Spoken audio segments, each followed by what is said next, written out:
Hola a todos, bienvenidos Bueno, pues bienvenidos a esta a noche las con tardes Genética, con tarde con Genetics. Genética.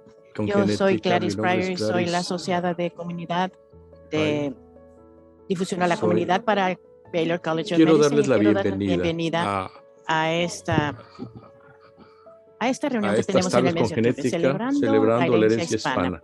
¿Qué hay en ¿Qué hay en nuestros nuestros genes? Quiero genes? presentar a Yo nuestros quisiera presentar panelistas a del nuestros día de hoy. panelistas Y de hoy. comencemos Vamos con a la doctora comenzar con la Montalvo, doctora por Montalvo favor. Ortiz. Ella Ella es una es neurocientífica neurocientífica y una profesora y en la asistente de escuela, la Escuela profesora asistente de de la Yale Escuela de de Medicina de Yale. Medicina. Obtuvo su licenciatura en Obtuvo biología en la Universidad de Puerto su Rico, licenciatura en recinto de biología Río en Piedras, y su la Universidad de doctorado en Puerto Rico neurociencia en la Universidad y, Northwestern de Chicago. y estudió también Su ciencia en laboratorio, que Chicago, en los recibe fondos Estados de Unidos de América. NIH y de la BA, utiliza enfoques computacionales para estudiar la genómica y epigenómica de los trastornos neuropsiquiátricos, con un enfoque en el trauma y los trastornos por uso de sustancias. Ha recibido muchos premios, incluyendo el Premio de Desarrollar de la BA, el Premio NARSA de Young Investigator Award, la beca de la Iniciativa de la Facultad para la Excelencia de la Diversidad y el Premio Young Investigator de la familia Lawrence. También se desempeña como cofundadora y co-líder del Consorcio Latinoamericano de Genómica y del Grupo de Trabajo de Epigenética de Trastorno por el Uso de Sustancias del Consorcio de Genómica de Psiquiatría. La doctora Paula Justi es profesora asistente en el Departamento de Psiquiatría en la Facultad de Medicina de la Universidad de Florida. Ella creció en San Juan, Puerto Rico, donde obtuvo su licenciatura de biología en la Universidad de Puerto Rico, Río Piedras. Completó su doctorado en biología celular y del desarrollo en la Universidad de Harvard, donde su investigación de doctorado se centró en el estudio de las bases moleculares de la neurodegeneración. La doctora Justi Rodríguez llevó a cabo su investigación postdoctoral con el doctor Patrick Sullivan en la Universidad de Carolina del Norte en Chapel Hill, donde utilizó un proceso cruzado colaborativo de población multiparental de ratones para comprender mejor los efectos secundarios antipsicóticos. Su trabajo se encuentra en la intersección entre la neurociencia y la genómica funcional, y su objetivo es integrar las herramientas y técnicas de estos campos para arrojar luz sobre la genética de los trastornos neuropsiquiátricos. En 2016 fue galardonada con el premio K01 de investigación de las ciencias por el Instituto Nacional de Salud Mental, por su trabajo enfocado por la genómica funcional de los trastornos psiquiátricos. La doctora Justi Rodríguez es cofundadora y colíder del Consorcio Latinoamericano de Genómica, que busca aumentar la representación de los participantes en la investigación de ascendencia mixta latina y también los estudios genémicos y trastornos neuropsiquiátricos. La doctora Claudia Soler Alfonso recibió su título de medicina en la Universidad del Bosque, en la Escuela de Colombia, en la Escuela de Medicina Colombia en Bogotá, Colombia, en 2004. También completó su residencia doble en pediatría y genética médica en la Facultad de Medicina en la Universidad de Texas en Houston. Después, prosiguió su formación en genética bioquímica y trastornos metabólicos en el Hospital de Niños de Filadelfia. La doctora Soler Alfonso es autora de numerosos artículos de investigación en el campo de la genética bioquímica y es miembro de la Junta Americana de Genética Médica. Actualmente es profesora asistente de genética humana en Baylor College of Medicine y geneticista metabólica en Texas Children's Hospital en Houston, Texas. Además de sus deberes en Houston, la doctora Soler también trabaja en estrecha colaboración con pacientes con errores congénitos del metabolismo en Colombia, donde ella es la directora de los esfuerzos para mejorar la atención a los pacientes con enfermedades genéticas. Sus intereses de investigación incluyen trastornos de almacenamiento del glucógeno, detección de recién nacidos y otros. Y tenemos a Liz Misrick, que es consejera genética certificada en Texas Children's Hospital y Baylor College of Medicine. Recibió su licenciatura en Sociología y Geografía de la Universidad Estatal Stephen F. Austin y una maestría como consejera de genética de la Universidad de Carolina del Norte en Greensboro. Trabaja como consejera genética para pacientes hospitalizados en Texas Children's Hospital Entre sus intereses de interés se incluye la genética en el entorno de pacientes hospitalizados y la diabetes monogénica. LIS proporciona tutoría, supervisión y educación a estudiantes que desean ser consejeros genéticos, estudiantes de medicina, residentes de pediatría, becarios de genética y otras personas que aprenden en la comunidad. Colabora activamente con investigadores que están identificando y describiendo nuevas enfermedades raras o pocos comunes. LIS participa en comités de diversidad e inclusión del programa de genética molecular y humana. Así que tenemos muy buenos. Así que con eso le voy a pasar el micrófono a la doctora Montalvo. Estoy con ustedes y hablar sobre la región de identidad de nosotros, latinoamericanos, y vamos a hablar sobre los datos históricos hasta los datos genéticos. Sabemos que somos un total de 654 millones de población en la población total del mundo, representando 8.4% de la población del mundo. Y somos la población que crece más rápido y la más mezclada. Y también somos la minoría que crece más rápido, con 65.3 millones de personas, que es casi el 20% de la población. Aquí estamos mostrando las proporciones de los latinoamericanos por estado. El más alto es California, después Texas, la Florida y Nueva York. Y entre los latinoamericanos, los más prevalentes que tenemos, la prevalencia que tenemos, mexicanos, después puertorriqueños, salvadoreños, cubanos y dominicanos. Pero esto nos muestra la diversidad que tenemos de la población de Latinoamérica en Estados Unidos, pero también una de las poblaciones más prevalentes en todo el mundo. Yo crecí en Puerto Rico y yo recuerdo que lo primero que aprendimos sobre nuestra identidad como latinos y latinoamericanos, que teníamos que celebrar nuestra etnicidad. También pensamos en el mestizaje de las diferentes razas, como en Latinoamérica eran definidos como la mezcla de diferentes razas. Y pensamos en diferentes clasificaciones sociales, las descendencias de diferentes ancestros. Y al final de esta llamada vamos a ver qué tan lejos venimos de todas estas clasificaciones, que no están muy claras. Y vamos a revisitar la manera en la que pensamos sobre nuestros ancestros y los latinoamericanos. Y vamos a pasar esto. Ahora le voy a pasar el micrófono a mi compañero.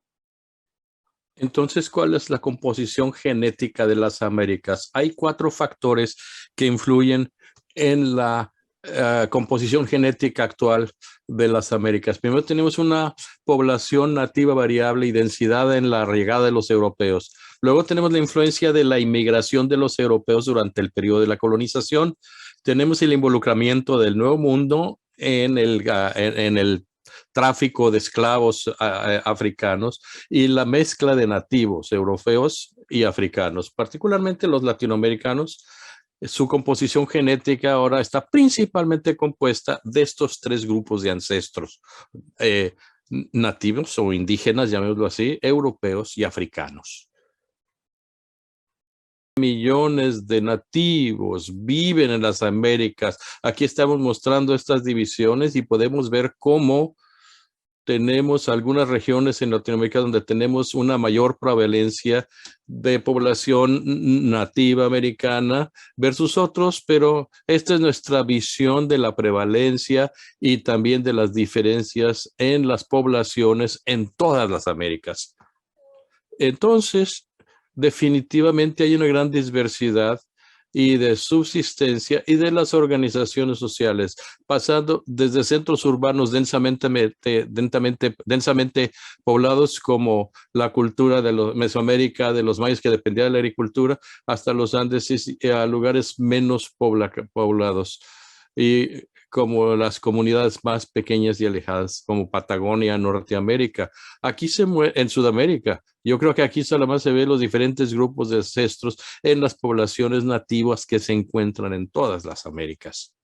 en la composición genética de los americanos nativos que se muestran aquí en Centroamérica, Sudamérica, y la diversidad de las diversas las diversas poblaciones de ancestros de americanos nativos de toda Sudamérica, toda Centroamérica, y la heterogeneidad que simplemente se encuentra entre las diferentes poblaciones de americanos nativos y cómo somos diferentes genéticamente en todas las Américas. Esto lo puede explicar básicamente la geografía también de población, cómo los patrones de diversificación poblacional reflejan la distribución geográfica y que es la base de lo que estoy explicando. Cómo esto se puede explicar en comisionanes que viven en Indiana o en la Patagonia y algunas que estaban más accesibles y que podían comunicarse unos con otros. Dependía de quién estaba más aislado que los demás. Ahora, el asentamiento, la colonización de las Américas se inicia cuando llega Cristóbal Colón a las Bahamas en 1492, pero también se inicia de Europa y de Portugal. La expulsión europea se sigue también por los británicos y con menos frecuencia los franceses y los holandeses. Aquí se muestran las diferentes rutas de Colón hacia las Américas y cuando llegó, por ejemplo, durante el periodo de la colonización, y se estima que más o menos 500,000 de españoles y portugueses en números semejante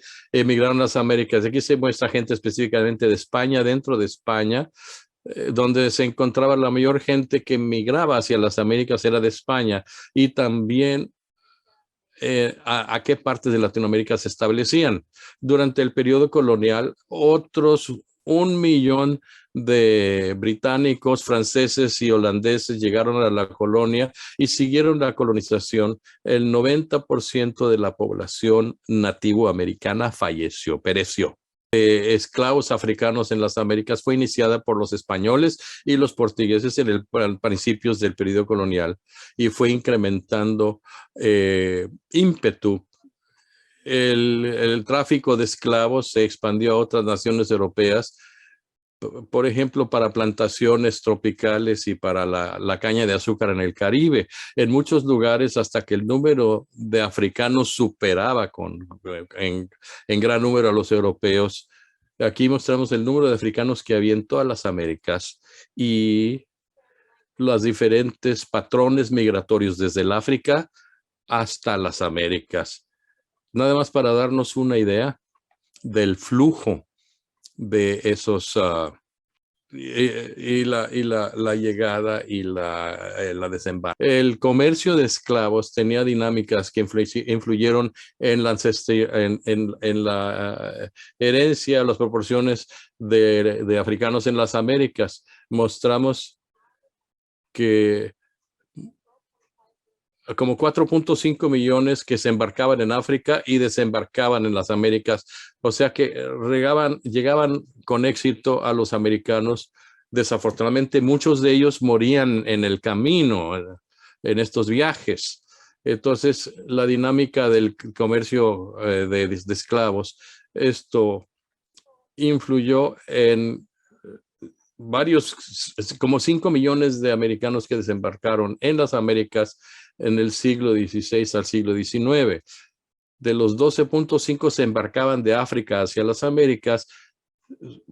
Por lo menos 8 millones de ellos venían con el tráfico británico. A la derecha están las proporciones de ancestría africana en las Américas y se ve lo mismo con la población nativa. También se ve una gran diversidad de los diferentes grupos de ancestros entre la población africana.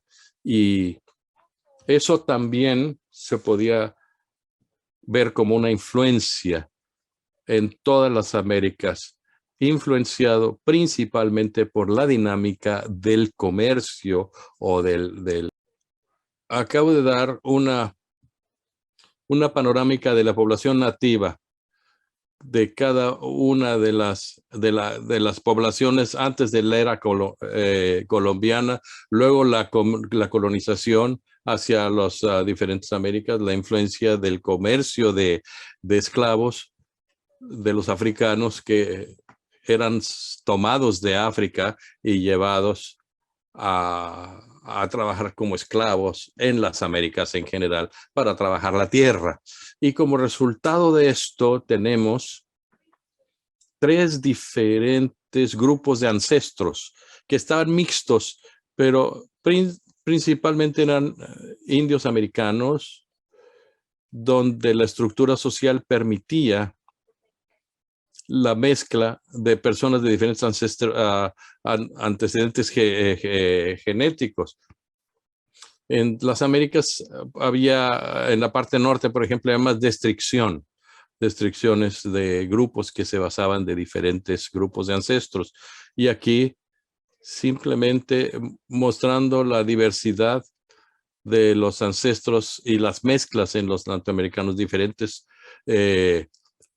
proporciones. Lo tenemos los europeos en rosa, los africanos en verde y azul. Y aquí lo vemos en Norteamérica, Centroamérica, Sudamérica y las Antillas.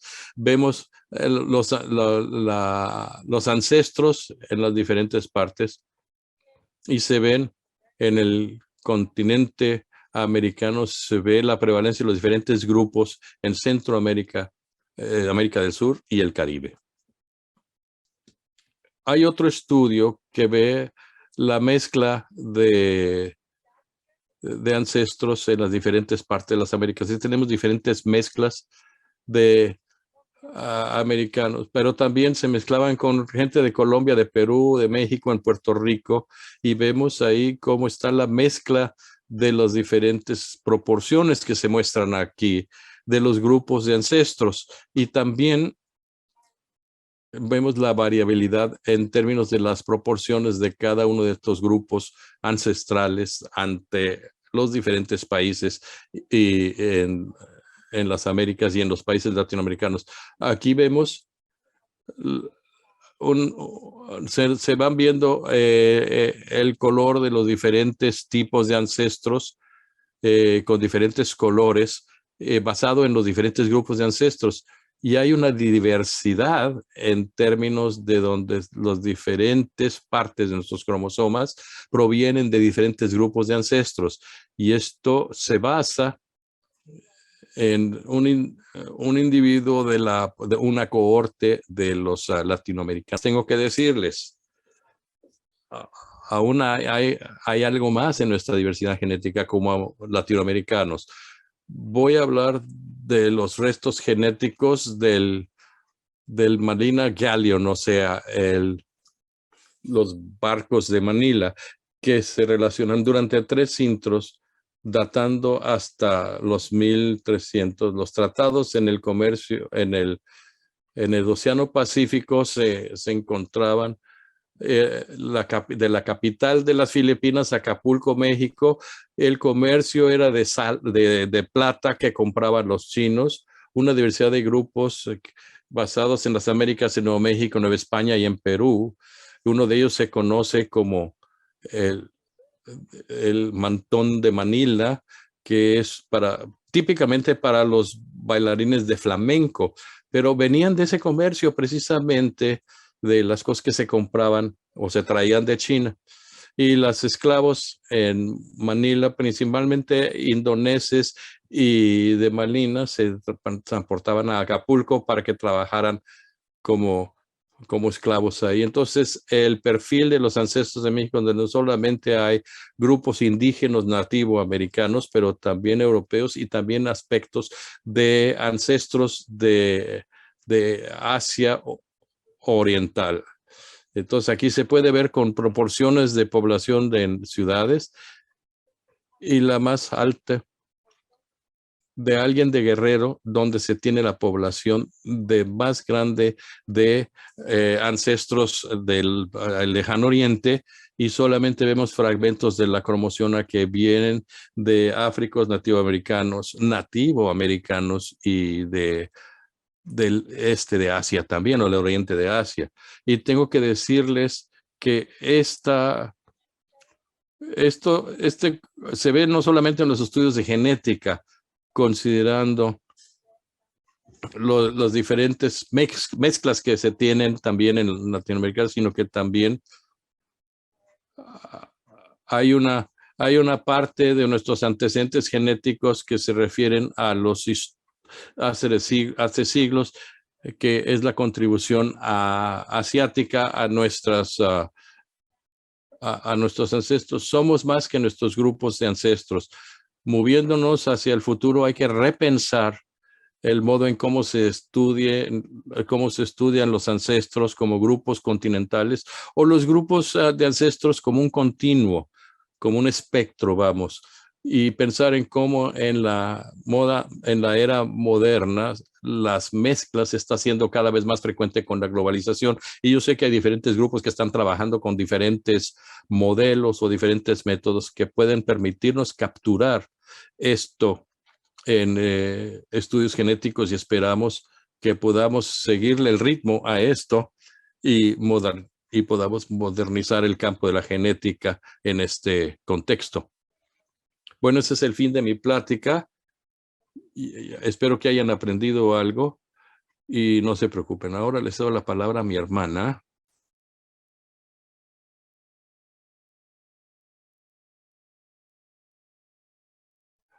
Muchísimas gracias, Nar. Este preparó de alguna manera mi plática porque se enfoca en el consorcio de genética norteamericana. Tiene que ver más con mis participantes e investigadores también. Y tenemos en los Estados Unidos por lo menos también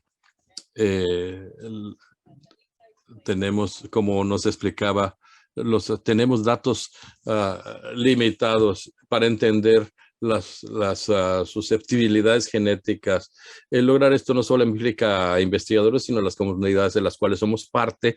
Así que en 2019 cofundamos el Consorcio Latinoamericano de Genómica, Latin American Genomics Consortium, que busca incrementar nuestro conocimiento involucrando a las poblaciones. Hay una falta de diversidad en los estudios genómicos psiquiátricos, así que a la izquierda estoy mostrando una gráfica de primero, que aquí puedo señalar aquí estoy mostrándoles las poblaciones del mundo y en comparación con la población total del mundo, de los diferentes grupos y las personas de las diferentes regiones del mundo. Y a la izquierda vemos la distribución de estas poblaciones en los estudios de genómica psiquiátrica de depresión, esquizofrenia, trastorno bipolar, trastorno postraumático por estrés.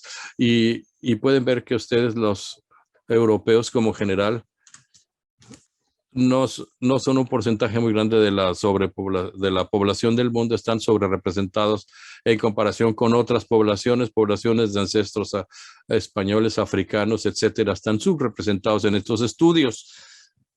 Esto es un poco problemático porque, como estoy mostrando aquí, hay consecuencias para aplicar estos datos genéticos en términos de su uso clínico. Así que estoy mostrando esta gráfica del estudio, de un estudio que si se utilizan datos genéticos que se derivan exclusivamente de poblaciones europeas y le tratamos de aplicar estos datos a individuos de estas poblaciones, no son transferibles. Pierdes especificidad, esto puede conducir a una exacerbación de ciertas disparidades existentes. Entonces, si deja uno de utilizar los datos europeos para ver, por ejemplo, el riesgo poligenético y esto, ¿qué posibilidades tiene de tener un efecto para exacerbar las disparidades genéticas? Funciona muy bien para los europeos, para ir alejándose de esta falta de diversidad en las investigaciones y las muestras que llevan a cabo estos estudios y las muestras que subestudian.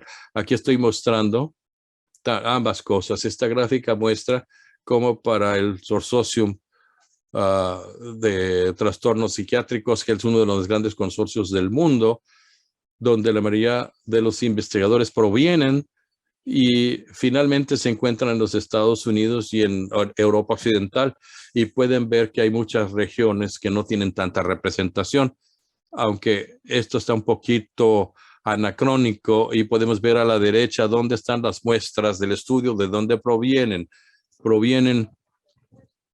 Para ver más ejemplos, se ve que la mayoría de las muestras vienen de Europa Occidental y de los Estados Unidos, etcétera. Hay muchas regiones del mundo que no están bien representadas en estos estudios. Y aquí hay muchos factores que están detrás de esta falta de representación.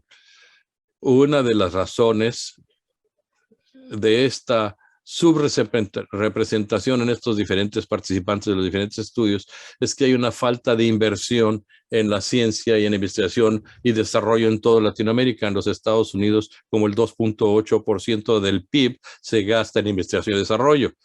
Y aquí estoy mostrando datos del Banco Mundial, los datos más recientes disponibles, y podemos ver que los países que tienen datos disponibles, entonces, si no han invertido una gran parte de su PIB en investigación y desarrollo, esto va a impactar muchísimo.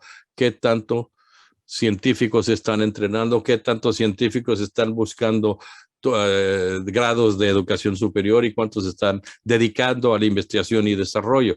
Y sabemos que muchas de estas cifras son previas a la pandemia. Definitivamente tuvo un efecto en las economías en todas las Américas. Entonces exacerbó la pandemia estos problemas adicionales en términos de capacidad de investigación. Hay mucha falta de oportunidades de colaboración en toda la región debido a esta falta de inversión. Muchos de los países carecen de la infraestructura genómica y de computación para poder tener esto a escala. Hay una carencia de métodos adecuados de estudios para hacer, hacen falta métodos adecuados para explicar esta mezcla de todo la región, pero no se pueden juntar a las personas porque la composición genómica de la región requiere de herramientas que estén diseñadas para este propósito, para que se pueda ver en realidad la influencia de la genética. Entonces, en términos de qué datos existen disponibles para los estudios genómicos psiquiátricos en Latinoamérica, debido a esta falta, pues hay falta de investigación, falta de inversión en investigación, menores muestras, y aquí están algunos de los estudios más grandes que han salido. Algunos de estos como se enfocan en una serie de trastornos secundarios que pueden explicar los estudios de asociación genómica, pero muchos de estos trastornos psiquiátricos todavía existe una gran necesidad de tener proporciones mayores de investigadores y participantes en estos estudios para poder tener muestras suficientes para poder capturar todas estas diferencias en todas las regiones. Y nos faltan datos de muchos trastornos psiquiátricos que están representados de menos en estos estudios. Estamos cambiando, está mejorando, pero estamos muy lejos de tener una representación proporcional de la región. Uno de los mejores ejemplos de qué es lo que pretendemos lograr. En Brasil hay una cohorte de alto riesgo para condiciones mentales, y en México hay una base de datos genómica mexicana para investigación de las adicciones, lo cual está viendo un número mayor de participantes. Están siguiéndolos, están recolectando datos genotípicos, están recolectando datos genéticos. La idea es que necesitamos más inversión en estos estudios que involucran a números muy grandes de participantes, donde se tiene información genotípica, donde se tienen los registros médicos de las diferentes personas y diferentes fundaciones para poder unir un grupo fuerte de datos de estudios para poder informar a los estudios psiquiátricos sobre muchos de los cohortes. Yo creo que se hace mucho a pesar de los hechos de que existe una gran grandes barreras y limitaciones financieras en Latinoamérica. Pero definitivamente hay campo para crecer y uno de los principales metas de nuestro consorcio es contribuir a la expansión de estos esfuerzos. Atkinson también es uno de los miembros del consorcio, pero uno de los grandes es que el análisis de las muestras es muy difícil. Creemos que hay mejores y más métodos que han salido en los últimos pocos años. También una desarrollada por la doctora Atkinson, que nos permite ver la contribución de los diferentes ancestros a los trastornos psiquiátricos. Evaluación de ellos y la razón por la cual la necesidad de explicar los ancestros latinoamericanos a todos los niveles, porque es muy difícil al considerar la genética y las diferencias genéticas. Hay cosas que tienen impacto en las diferentes etapas del análisis de los datos. Cuando hablamos de los ancestros, estamos hablando de la población y importa también en la población que estamos estudiando los lenguajes y la cultura, las adaptaciones que ocurrieron para las diferentes evaluaciones, los diferentes temas en los que se tiene que participar. Importa en términos de la tecnología genética que se utiliza para evaluar las muestras de estos participantes, porque de nuevo, muchos de los arreglos que se utilizaban para generar datos genéticos están sesgados para utilizarse con muestras europeas y no con otras mezclas de ancestros. Importa mucho en términos de cómo se están comparando los datos y qué es lo que se está utilizando como su prueba del ácido, si es una variante relacionada con algún trastorno. Y de nuevo muestra la diversidad de las poblaciones indígenas de Latinoamérica y se puede ver que son sumamente diversas.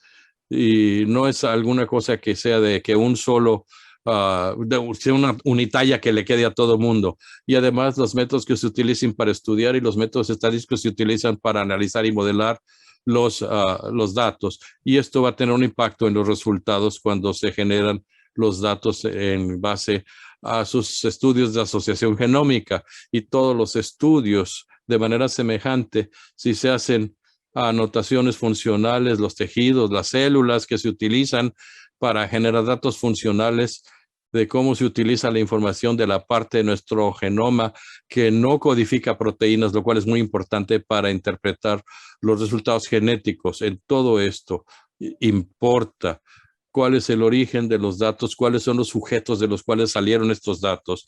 Y a final de cuentas, todo esto se aplica a las aplicaciones médicas. Entonces, precisión de médica. Si ustedes han patrocinado algunos de estos conjuntos, pues esto van a ver qué tan aplicable van a ser estos en términos de la aplicación clínica de los hallazgos psiquiátricos. Y las 2019, el Consorcio Genético Mundial de Psiquiatría, pasamos de 125, de 9 diferentes miembros activos, tenemos más de 125 miembros distribuidos en 9 países latinoamericanos, Puerto Rico y los Estados Unidos. Aquí estoy mostrando las instituciones donde están ubicados nuestros miembros. Y yo creo que una de las grandes cosas es que el 70% de nuestros miembros son de Latinoamérica. Y nuestra meta es avanzar los estudios de genómica psiquiátrica en Latinoamérica y buscamos incrementar el tamaño de la muestra. Vamos a ver el desarrollo de métodos para desarrollar oportunidades de colaboración para dar educación y entrenamiento a nuestros diferentes miembros. Y nuestros miembros se encuentran distribuidos por toda Latinoamérica, desde México hasta Ecuador, y tenemos una serie de diferentes afiliaciones académicas, muchos latinoamericanos que están en los Estados Unidos porque están trabajando dentro de Latinoamérica. Y tenemos también miembros que pasan de ser estudiantes a ser docentes. Hay docentes muy jóvenes como y otros de medio tiempo, docentes que han estado mucho tiempo. Hay un gran balance genético en esta composición y hay diversos intereses de investigación en todos los diferentes trastornos psiquiátricos y las diferentes condiciones, la genética, la genómica y la epigenética de los trastornos psiquiátricos. Estamos muy invertidos en la colaboración y aquí estamos viendo la colaboración dentro de los Estados Unidos y Latinoamérica. El único otro modo de obtener que se haga algo como esto es hacer que la gente participe y se meta sabiendo que van a sacar algún provecho ellos también. Entonces siempre estamos buscando nuevas colaboraciones que van a avanzar a las metas de nuestro consorcio. Y así algunas de las cosas que hemos hecho particularmente en los últimos 2 años es que hemos podido darle fondos y facilitar la conectividad de fondos existentes, principalmente de dependencias federales de los Estados Unidos, y a muestras de genotípicos, y podemos generar datos genéticos en una serie de trastornos psiquiátricos, incluyendo la esquizofrenia, trastornos bipolares y también de otros trastornos. Hemos obtenido acceso a más de 100,000 muestras dentro de Estados Unidos y Latinoamérica que hemos podido integrar para lograr números grandes de muestras para poder hacer estos estudios epigenéticos. También estamos haciendo el análisis de los datos y estamos empezando a organizarlos por diferentes tipos de trastornos psiquiátricos para poder coordinarnos entre nosotros y contra cada trastorno psiquiátrico y la muestra y la recolección de muestras. Muchísimas gracias. Eso fue tan impresionante, tan importante. A continuación, vamos a tener a la doctora Solera. Fascinante.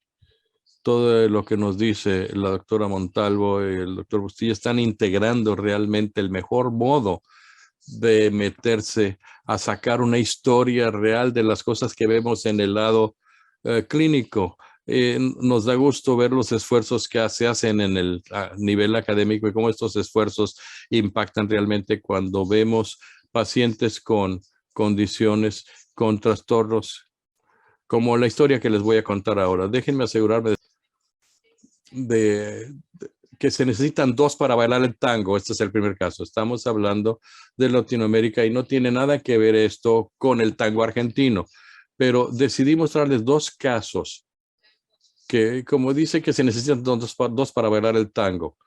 Es una situación de colaboración que es lo que estamos buscando para que el conocimiento verdaderamente evolucione. En el primer caso, se trataba de un bebé que nació debido a complicaciones. No había tenido episodios movimientos episódicos anormales en las extremidades inferiores, incapacidad para caminar y también mostrando tenía un tamaño de la cabeza que no estaba creciendo de acuerdo con las tablas o las gráficas, y también tenía un tono muscular, una atrofia muscular. El MRI mostraba una cierta atrofia porque aquí tenemos un holograma de la abdomiosis y tenía una infección de rubiola y llegó a la sala de urgencias y no se le admitió en el hospital porque tenía rhabdomiolisis. Entonces también tiene un nivel de CPK como es, digamos, menoscabo muscular de 99,000 unidades internacionales por litro, cuando normal es menos de 200. Y se veía también en el electrocardiograma que tenía trastornos del ritmo cardíaco. Pudo mejorar esta paciente, aunque la recuperación clínica fue muy lenta. Más posteriormente, a pesar de que tenía toda esta enfermedad que nadie había entendido realmente, continuó a tener regresiones neurológicas. No estaba llegando a los hitos que debería de llegar, no se podía sentarse en una posición y no podía tampoco mantener la cabeza.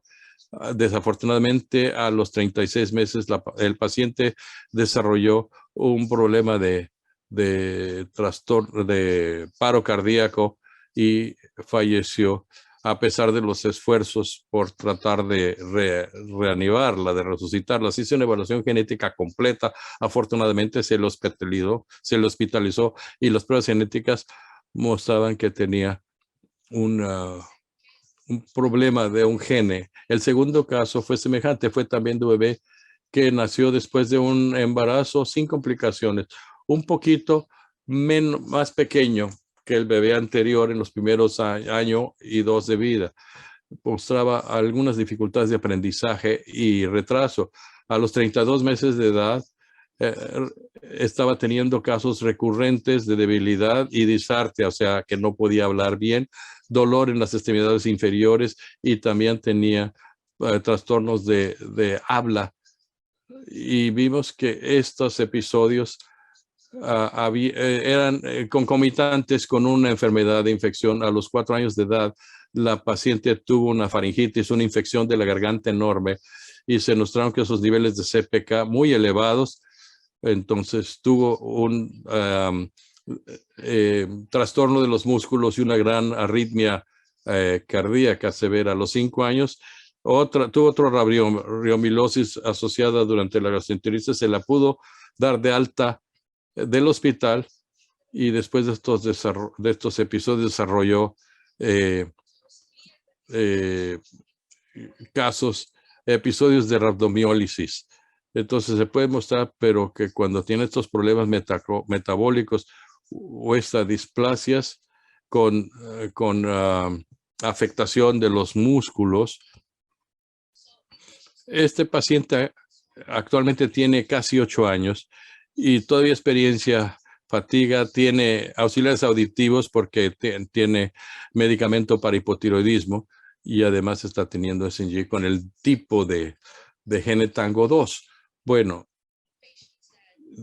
¿qué es esto? Pues tenemos pacientes que mostraron este tipo de patrones en descomposición muscular y regresión neurológica a riesgo de muerte. Y vemos en estos pacientes, como lo vamos a ver en este video, tuvo episodios de movimientos anormales y estados anímicos anormales, porque no parecían gran cosa y la mayoría de los pacientes tenían estudios significativos para episodios de ataques cerebrovasculares, pero es obvio que estaba afectando su equilibrio y estaba afectándole también su andar. Al ir viendo este video para entender esta condición, entonces empezaron a evolucionar más reportes de casos. En el 2016, basado en los investigadores de Baylor, Dr. Siramaralami y Lalani y la doctora Kremen, publicaron varios casos en diferentes publicaciones y todos los pacientes se parecían mucho a lo que habíamos visto en la clínica, que tenían trastornos musculares episódicos asociados con sus arritmias. Vimos que esta era una condición médica que era nueva y que estaba caracterizándose. Empezamos a estudiar más pacientes y en este momento aproximadamente los pacientes reportados en la literatura médica que tenían este mismo tipo de gene TANGO 2, pues ¿qué es esta cosa? Estamos viendo genes nuevos que están saliendo de las investigaciones, los estudios del Montalvo y Christian también colaboraron y nos ayudaron a entender cómo es este gene y cómo se ve cuando no funcionan las personas. Y tango no tiene que ver nada con la música, sino que es Transport and Golgi Organization. Es un nombre muy largo, por eso decimos TANGO 2. Es la transportación y organización Golgi. ¿Qué es lo que hace? Pues estamos muy interesados porque pensamos que este gene es muy interesante, muy importante para cuando va a haber lo que va a aparecer. Esta es una célula animal. Los que no lo conocen, algunas partes de la célula leen o necesitan sustancias químicas para transportarlas a diferentes partes de la célula. Pensamos que esto es muy importante para los complejos y la mitocondria, parte de esto es importante para la generación de la energía. Pensamos que no sabemos todavía, pero estamos haciendo los estudios. Pensamos que es muy importante para el tráfico celular. Por eso la gente se informa muchísimo, porque tienen problemas genéticos en este gen en particular. ¿Es heredado? Sí, definitivamente. Al estudiar familias, nos percatamos o nos empezamos a percatar de que era más de una criatura la afectada. Y también entendimos que si los padres son portadores, entonces tienen buena posibilidad de tener una criatura con esta condición. Y al ser uno de los progenitores, pues tienes una copia que funciona y una no funcional. Y al tener una copia funcional del gen, entonces no tienen ningún problema ninguno de ellos porque están haciendo el trabajo, pero cualquiera que es portador de esta enfermedad que tiene va a tener como el 25% de probabilidad de tener otro hijo con Tango 2. Entonces empezamos a ver esto, estudiando a las familias, conectando las muestras, poniendo a la gente por teléfono, poniéndolas en historias familiares en colaboración con importancia. Es muy importancia para ver si estos patrones van emergiendo. Y esto se vuelve muy informativo. Esto fue bastante notable para las cosas que estaban mostrándose en esta enfermedad, porque vimos que estas fases metabólicas tenían condensaciones, se iban a casa, estaban más o menos bien, pero luego siempre había riesgo de tener otra crisis y podían acabar muriendo. Aprendimos en unos cuantos días. Empezamos a encontrar, a hacer algo más para poder salvar vidas y diagnosticar a las criaturas con anterioridad para tratar de prevenir estos problemas. A través de todo esto integramos un estudio de historia natural. La principal investigadora era la doctora Sima Lalani y la doctora Cristina Miyake, que también es una cardióloga muy talentosa de aquí del Texas Children's, y también Claudia Soler, que está recolectando datos, viendo los síntomas. Y lo que queremos ver es a qué pacientes son parecidos entre ellos, cuáles son diferentes, qué es lo que está haciendo que sean únicos, y todo esto es con la meta de obtener alguna perspicacia sobre la enfermedad para poder determinar los tratamientos disponibles y si hay algún tratamiento que ya tenemos en alguna parte que lo podríamos poder utilizar para los pacientes que tienen Tango 2. La Tango 2 es una organización de investigación, una fundación, es una organización que está haciendo algunos estudios y está dando los fondos para poder obtener esta información. No sabíamos con qué tan frecuente era la enfermedad Tango 2. Empezamos a ver los reportes en la literatura y aprendimos con el trabajo de estos doctores. Hay una gran cantidad de datos que existen por ahí. Se hacen diferentes cálculos en las personas para poder qué tan prevalecientes son ciertos genomas entre la población. Puede haber portadores saludables por ahí. Hay algunos ejemplos de personas saludables y el consorcio de agregación exómica o EXAC y el de la base de datos de agregación genómica o GenomaD. Entonces, es muy escasa la información, pero nos ayudan. Pero también utilizamos cálculos de la temática para ver qué tan frecuente es. Una de las cosas sorprendentes que aprendimos del Tango 2, con la ayuda de los cálculos, desarrollamos una herramienta para ver que la enfermedad puede ser tan prevaleciente entre 1 y 1.2 millones. Sabemos que la población en la población latina puede ser también 1,5 millones, pero los portadores es uno de cada 600 y 14. Quiere decir que si tenemos 600 personas en este salón y todos fuéramos de origen latino, por lo menos uno de nosotros sería un portador. Entonces, algo que salió en esta junta donde tenemos 1,200 personas, hay probabilidades de que haya 2 portadores en el mismo salón y puede ser que puedan tener hijos juntos. Entonces, la idea es ver, o la iniciativa era para ver qué tan frecuente podía ser esto. Y esto lo vemos en la siguiente lámina, porque vimos que había más personas y pacientes ahí que estaban sin diagnóstico. hicimos estas especulaciones de mapas y utilizamos herramientas semejantes a los que utilizaron las doctoras originales, y esto fue enriquecido por las personas de ascendencia en el norte de México, como nuestra práctica se encuentra en Houston, Texas. Entonces, la mayoría de nuestras poblaciones eran de aquí. Vimos a México y vimos estos números. Y si vemos a por lo menos uno en cada 2 millones cada 1.2 millones de población en la población latina, y en México hay prácticamente 127 millones de personas, debe haber por lo menos 107 casos de Tango 2 en México. Estos son números muy amplios que calculamos nosotros. Esto quiere decir que la tasa de natalidad de México debe de haber por lo menos 1 o 2 nuevos casos por año.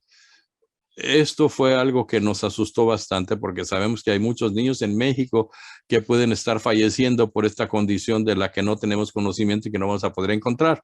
Y tampoco tenemos bases de datos significativas para entender qué áreas de México donde esto puede ser más prevalente o más vicario.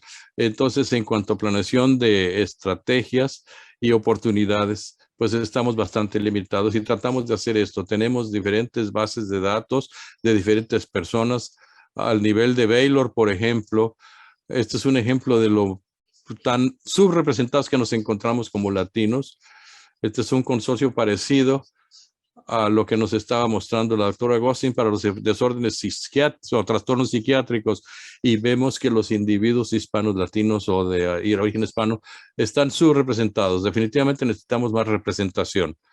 Tenemos en este momento más de 100 familias que están trabajando con nosotros en el estudio de la historia del registro natural.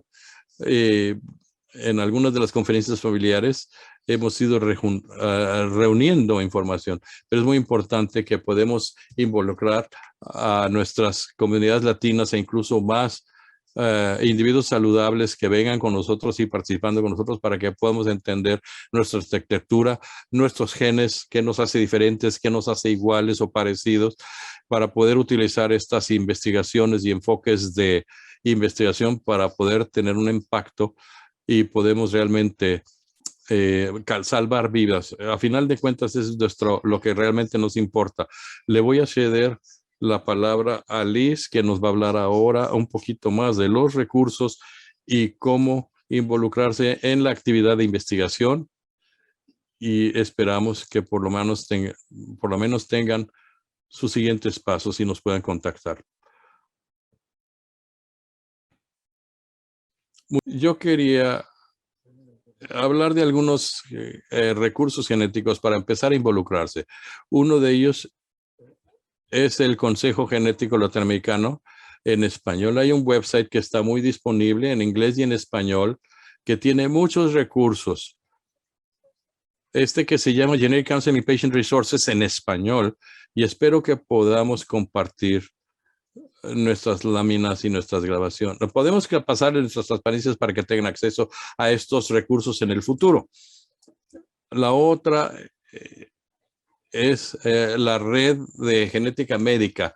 Tienen videos en español que nos explican qué podemos explicar en cuanto a las citas genéticas, cómo utilizar a los intérpretes médicos, cómo se utilizan, y un video general de qué genes, qué cromosomas y qué genética. Puede ser muy útil y les puede dar las bases genéticas las bases de la investigación genética médica que es y que implica. A un asesor genético o un consejero clínico pueden ir a la Sociedad Nacional de Consejeros Genéticos. Aquí está el código QR donde ustedes pueden escanear eso e ir directamente a nuestra página web para poder encontrar estos recursos. Y luego hay también la liga a ellos. La American College of Medical Genetics and Genomics, la ACMG, estos son sus sitios. Han enumerado a todos los sitios disponibles que tienen clínicas de genética también. Y en Texas específicamente, el Mountain States Regional Genetics Network nos muestra las diferentes locaciones, y también el Departamento de Servicios de Salud Estatales que tienen su website que lo desglosa por regiones. Pueden encontrar la clínica de genética más cercana en su región. ¿Cómo se pueden involucrar? Una de las cosas más importantes que hemos estado tratando, y yo creo que en el país, es que el programa de investigación de todos nosotros, cualquiera puede unirse a este programa, y los individuos que tengan cualquier condición médica o genética, aquí la meta es incrementar esta diversidad y así incrementar más de las poblaciones subrepresentadas en nuestra base de datos genética, de manera que cuando tengamos un diagnóstico o tengamos un cambio genético, podamos entonces entender mejor esa información, ahora que tenemos más información sobre esta población específica. Entonces, los participantes comparten datos. Esto puede ser a través de encuestas en general. A veces no necesita su ADN. También es a través de encuestas, pero también algunos nos pueden donar muestras de ADN también. Todos nuestros datos están protegidos. Entonces, nuestra información no se comparte, todo al amparo de la protección de los passwords y todo eso, o las contraseñas. Y entonces el grupo de investigación ve los datos y los estudia para ver si hay patrones y para poder interpretar los hallazgos genéticos. Y si no hay información o hay información, esa información se la hará llegar a los participantes, y esperamos que nuestra meta aquí es, así como vimos con el ejemplo de Claudia, tratar de encontrar nuevos genes y nuevos diagnósticos, como lo hizo Claudia en el Tango 2. Entonces, esto es la sinapsis. El sitio está en español y está en inglés. Y también está donde esta es la liga. Es un buen modo de involucrarse y esperar que es el mejor modo de involucrarse. Y yo creo que,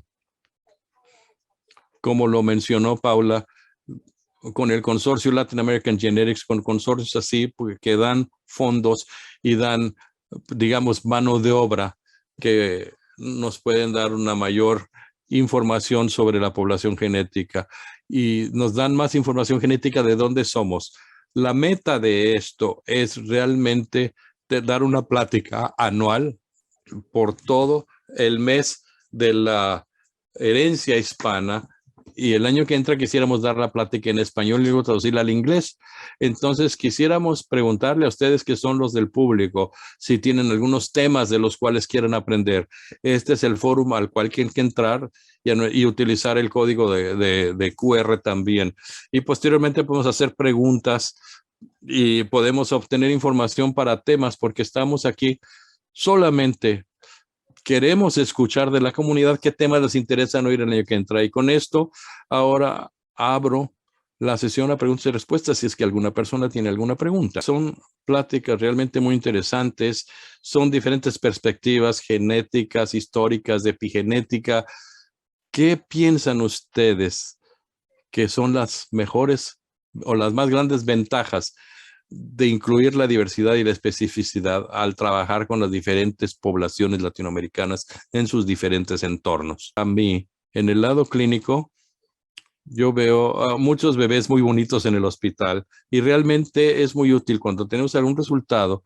Algunas veces podemos obtener más que resultados inciertos si tenemos más información de parte de esa población en particular, o de esa etnicidad, o esa digamos, esos ancestros.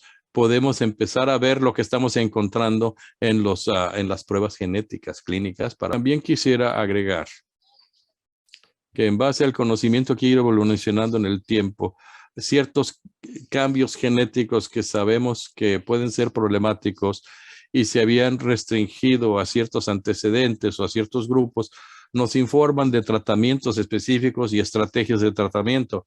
A veces nos dice que un paciente podría beneficiarse de algo que se está trabajando en otra parte con base a lo que sabemos de sus antecedentes genéticos. O sabemos de pacientes que procesan los medicamentos más rápido y más lento. Esto es particularmente cierto para medicamentos especialmente para aquellos que les gusta lo que estoy diciendo, o medicamentos que vienen, por ejemplo, de la coagulación sanguínea. Por ejemplo, si aprendemos más sobre quiénes somos como latinos y tenemos más representatividad o representación, va a ser más fácil para los investigadores y a los clínicos realmente traducir ese conocimiento en alguna prescripción o un plan de tratamiento, un plan de cuidado, de atención y además compartir la investigación y desarrollo. Esa sería mi respuesta digamos, con, con conjunta a todas esas preguntas. Muy bien, suena interesante. ¿Hay algún reto o algún desafío que vean ustedes con respecto a esto? ¿Cuáles serían las barreras? ¿Tienen alguna idea de modos de superar las barreras? Mencionaba yo en la plática que el dinero para muchos, pues Latinoamérica, pues hay menor inversión en investigación y desarrollo. Quiere decir que hay menos dinero para hacer los estudios de genética o las investigaciones clínicas que se necesitan para entender mejor ciertos trastornos genéticos, psiquiátricos o lo que sea. Entonces, o etcétera. Más bien, en ese caso, para asesoría genética, no hay tanta gente entrenada en la región y que hablen diferentes idiomas también. Eso tiene un impacto no solamente en los datos que se están generando, sino cómo se está regresando esos datos a los pacientes. Creo que esos son dos áreas donde necesitamos avanzar también. Eventos como este, que hacen que la ciencia esté más accesible, que para ver si hay una necesidad mayor de entender cómo participar en investigación genética, cómo los puede beneficiar a los participantes y qué se pueden llevar a casa de ello, ¿no? Yo diría que nos guste o no nos guste, las herramientas clínicas que se están desarrollando van a ser comentadas en las clínicas y para poder garantizar que estas herramientas clínicas sirvan a nuestra población y beneficie a la gente de ello, tenemos que participar y tenemos que estar muy importante que cómo debemos de presentar esto. Por eso quiero resaltar la urgencia de esto. Como estaba diciendo Paula, muchos de estos datos están siendo generados principalmente con poblaciones europeas. Esto lo que quiere decir que, por ejemplo, los genes los entendemos como variantes genéticas, pueden ser más prevalecientes en poblaciones europeas, pero menos en poblaciones como la nuestra. Y cuando estas herramientas genéticas se desarrollan, lo que hacen, estiman al resto o estiman el riesgo de tener una enfermedad o estiman la eficacia del tratamiento. Y si no tenemos bien investigado esto, lo que puede suceder es que puede sobreestimarse o subestimarse. Es un medicamento que pudiera tener mayores efectos colaterales para nosotros, que pudiera enfermarnos más, o si el riesgo no se estima suficiente, puede ser que no nos enteremos de que alguien sea portador o no. Bueno, esto impacta en nuestra vida diaria y en nuestra salud. Y algunos de nosotros que ya estamos enfermos podría exacerbar nuestras situaciones de salud que ya tenemos. O situaciones de vulnerabilidad y tener acceso a la atención a la salud. Entonces yo estoy animando a la gente a que participe en estos estudios genéticos. Nos van a ayudar a entender quiénes somos como latinoamericanos, como estaba diciendo mi colega, y también nos va a ayudar a generar las herramientas que puedan mejorar nuestra calidad de vida y que nos permitan enfocarnos mejor a cómo podemos enfocarnos en lo que nos enferma o lo que enferma a nuestros hijos. Y tenemos dos puntos. Dice alguien, no tengo ninguna pregunta, pero quería preguntar si a la sociedad Latinoamérica ahora permite buscar genética a los proveedores de español y de portugués en Latinoamérica también. Y yo creo que también ¿Qué preguntas reciben sobre pruebas genéticas de padres y familias latinas? Si hay algunas condiciones sobre pruebas genéticas en la comunidad. No puedo yo comenzar porque quería una cosa más que decir. Una cosa que específicamente estamos trabajando en Texas. Yo sé que algunas familias se preocupan si las pruebas genéticas afectan su estatus migratorio o su habilidad para acceder a recursos.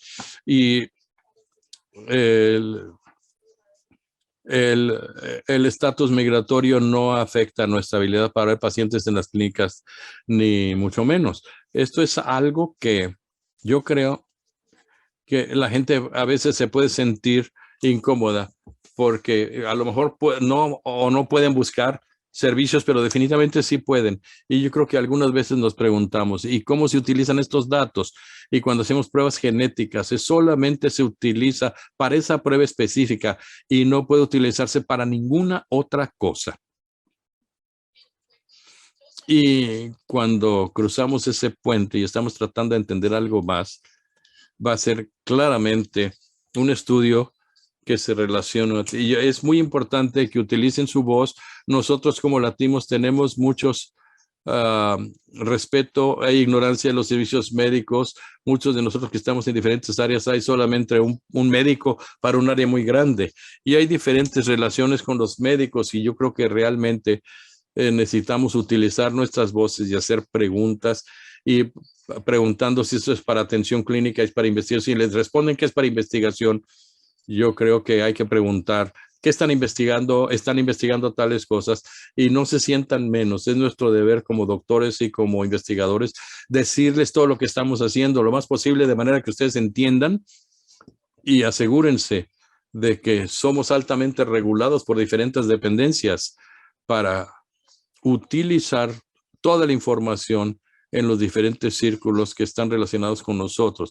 Hacemos investigación de la manera más ética posible y la mayoría de nosotros tenemos un sentido de ética muy bien desarrollado y cómo manejamos la investigación. Es muy importante estar en un lugar que es fuerte en investigación y trabajar con doctores que creen estas oportunidades para preguntar y esperar respuestas. Siempre eso es una buena señal de que estás en el lugar correcto. También yo diría que algunas veces nos cuestionan con cosas de culpabilidad cuando nos percatamos de que alguien es un portador de una enfermedad genética y esto no es original, ocurre en todos lados la comunidad latina, pero hay que conocer que hay cambio en todos nosotros y no es la culpa de nadie que sea o no sea una portadora o que tenga o no tenga la enfermedad, pues es que yo no sabía y me hubiera probado. Bueno, ahora entiendo la razón por la cual hay que investigar o ver estas condiciones.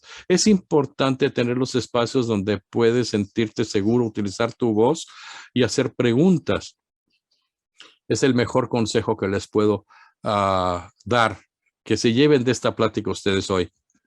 Yo creo que hay clínicas mayores, hay intérpretes médicos que son entrenados o avalados por organizaciones estatales y federales. Yo desafortunadamente no hablo bien el español, pero le digo a mis familias todas las veces, tal vez un voicemail, un correo de voz en español, le voy a pedir a alguien que me lo interprete y le llamaré con un intérprete, que si alguien me lo interpreta. Entonces, algo es que siempre vamos a tener un intérprete a su disposición y como decía Claudia, utilicen sus preguntas, utilicen su voz para hacer preguntas. Para eso es. Y de hecho me siento muy bendecida por poder compartir este espacio con todos ustedes y enterarme de su investigación y de su pasión por la genética latinoamericana. Y realmente les agradezco muchísimo este espacio. Igual, quería compartir contigo, Claudia, es como trabajar directamente con las familias.